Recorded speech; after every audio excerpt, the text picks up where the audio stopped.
Welcome to the Flag Bearer channel. This is Little Known Black History Facts. Please like, share, comment, and subscribe to the channel. The legendary Dianne Durham, Gymnastics Trailblazer. 14-year-old Dianne Durham electrifying the audience here in Chicago. She is our new national champion.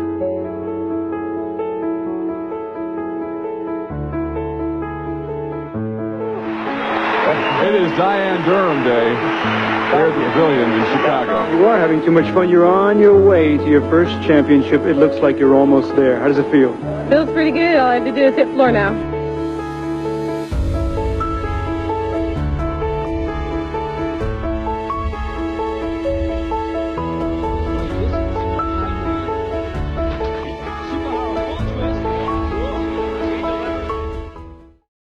Decades before Gabby Douglas and Simone Biles, there was Dianne Durham. Dianne Patrice Durham was a pioneer in American gymnastics. Her victory in the all-around at the 1983 National Championships as a teenager was the first by an African-American woman in the organization's history. As an icon and trailblazer in the sport, Dianne opened doors for generations of black and minority gymnasts who came after her. Dianne Durham was born in Gary, Indiana. She was the daughter of African-American parents who encouraged her interest in gymnastics at a young age. Dianne began gymnastics at the age of 4 when her mother encouraged her and her sister to get involved in gymnastics as a means to get the children, as she said, to stop wrecking the house. From the age of 6, Dianne was participating in competitions, and she started her training with Gary's Little Gymnast program. She quickly developed her skills, quickly becoming a prodigy in the sport. At 9 years old, she was included in Ebony Junior magazine in an article titled "Look Out for These Shining Stars." On her first gymnastics team, her coaches described her as future Olympic material. At age 11, she attempted to retire from gymnastics in a letter to her parents. However, they encouraged her to remain in the sport. At only 12 years old, Dianne Durham won the all-around title at the junior elite level on the U.S. National Championships. After winning, she moved to Houston, Texas to be coached by Bella and Marta Caroli. Dianne became the youngest member of Bella Caroli's team at age 14. Bella Caroli and his wife Marta had defected from Romania to the United States in 1981. The two had successfully coached protege Nadia Comaneci at the 1976 Olympics. The two coaches were not exactly embraced by the U.S. gymnastics community. The handful of top U.S. gym owners saw them as rivals. The Carolis needed to prove that they could create winners in a privatized American system, very different from the state-backed centralized program they had presided over in Romania. They needed a star, and they found one in Dianne. She wanted to be the best and reasoned that Comaneci's coaches could help her in that quest. In 1983, Dianne's family, accompanied by 2 busloads of fans from her church cheering her on in Chicago, a 14-year-old Durham won the U.S. Senior All-Around title with a powerful performance. She won the all-around senior title at the Women's U.S. National Championships, becoming the first African-American athlete to do so. She was Bella and Marta Caroli's first elite athlete in the United States, helping establish their coaching credentials outside of the state-sponsored program of their native Romania. Durham was the top-ranked gymnast in the country in 1983.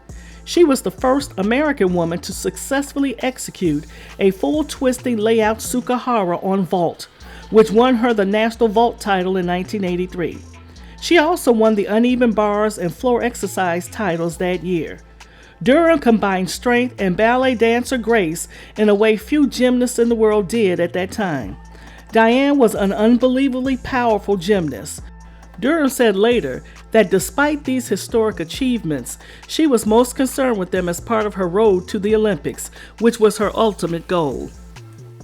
Dianne had quickly become an inspiration and a role model for many young gymnasts, especially those from minority backgrounds. She was becoming the face of the sport for African American women, and she was poised to set even more records. Later that year, Durham won the all-around title at the McDonald's International Gymnastics Championships, beating Mary Lou Retton, who was also coached by the Carollis. Retton described Durham as her best competition. Injuries prevented Durham from competing in the 1983 World Artistic Gymnastics Championships. When she returned from rehabbing her injuries, she felt cast aside at the gym, and in February 1984, Durham left the Carolli program to train with someone else. But after a week showing at the U.S. Nationals, Carolli persuaded her to return, which she accepted in the run-up to the Olympic trials. At the U.S. team trials for the 1984 Summer Olympics, Durham was in 6th place after the first day.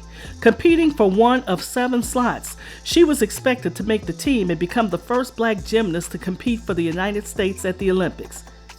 However, Durham injured her ankle on vault and withdrew from the competition, on the expectation that she would be positioned onto the Olympic team. She only learned later that she was ineligible because she had not competed at the 1983 World Championship, and expressed regret that no one had told her that finishing the trials on an injured ankle was her only route to the Olympics. Carolli objected to denying the prior year's national champion a slot on the team. Carolli felt that Dianne was the first black to ever make it to a national title, and that it was a big injustice not to have her on the Olympic team. He felt that the team needed her and the country needed her. In spite of his protests, he did not succeed in persuading the USA Gymnastics Federation.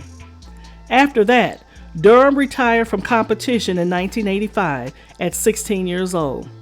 Dianne was rendered ineligible for the 1984 Olympic team due to a poorly designed selection procedure that didn't do enough to account for a scenario where a top gymnast had to withdraw from a qualifying competition due to injury. The incident went down as one of the most infamous moments in USA Gymnastics history, that its top-ranked athlete had been eliminated from the Olympic team on a technicality. After leaving competition, Dianne became a coach, as well as performed in professional shows. Later, she owned and operated a gymnastics school on Chicago's North Side for 17 years. She also became a gymnastic judge and a motivational speaker. The path to success was not always easy for Dianne. Despite her talent and achievements, Dianne Durham still experienced racism and discrimination. In the early 80s, the sport was mostly predominantly white and male. Durham would often be the only black athlete at the competitions she participated in. As a result, she often felt intimidated and unwelcome, enduring racial slurs and receiving unfair treatment from judges. Despite facing many challenges, Dianne Durham stayed focused on her career and continued to make breakthroughs in the sport. Although Durham had a brief career, her impact on the sport of gymnastics was significant. She paved the way for many female black gymnasts, including gymnast Dominique Dawes, who followed in her footsteps by becoming the second black female gymnast to win a national title. Dianne Durham died after a short illness on February 4, 2021. Durham's legacy will never be forgotten in the gymnastics world. She became a role model for young black gymnasts who saw in her the ability to break barriers and succeed in sports despite the challenges they faced. Dianne Durham exemplified the highest standards of success and black excellence 3 decades before Gabby Douglas. To this day, Dianne Durham remains one of the most talented black gymnasts the sport has ever seen.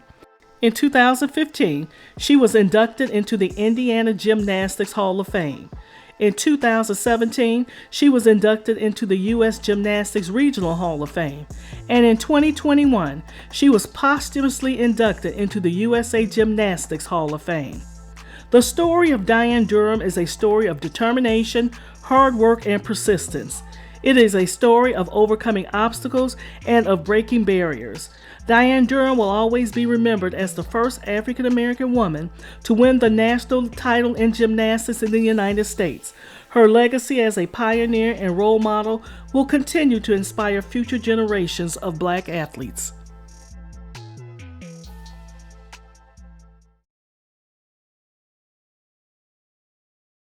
Until next time, if you like little-known history facts as I do, please like, share, comment, and subscribe to the channel. Press the bell to be notified of future uploads. Thank you for watching.